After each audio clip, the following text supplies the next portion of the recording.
Voi tutti che ascoltate, voi tutti che non mi capite,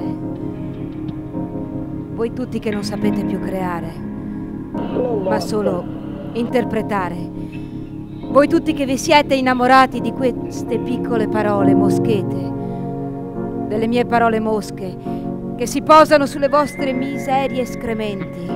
Voi, allegra brigata di sordi che vi alzerete da qui e nulla avrete inteso, accettate un buon consiglio. Tornate alla natura, smettetela di strafare, afferratele, queste mie parole mosche, fate come loro, planate e mangiucchiate del buon pane, del buon formaggio che informicola la lingua, del vino che porta la terra.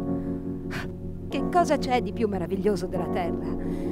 Non cantano meglio gli uccelli sull'alberi che dentro alle gabbie. Non fa più latte e giumenta in un campo che non dietro a uno steccato.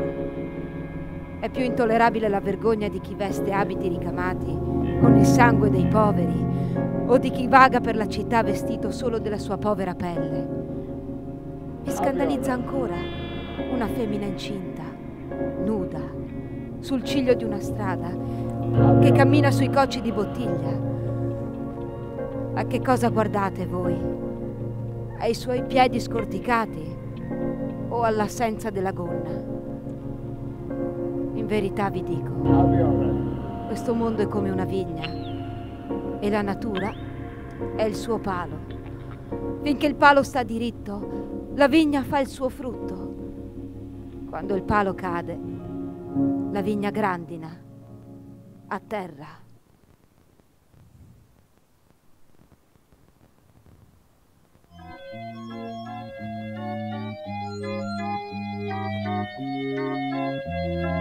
Allora, c'è una donna che si chiama Bettia, bella come un disegno osceno, oscena come la bellezza quando non sa di esserlo, una bestia di bellezza, tipo un fumetto che i collegiali tengono sotto al letto e che gli fa crescere le borse sotto gli occhi, tipo una foto formato tessera che i soldati al fronte tengono sotto il casco e che guardano prima dell'ultimo assalto.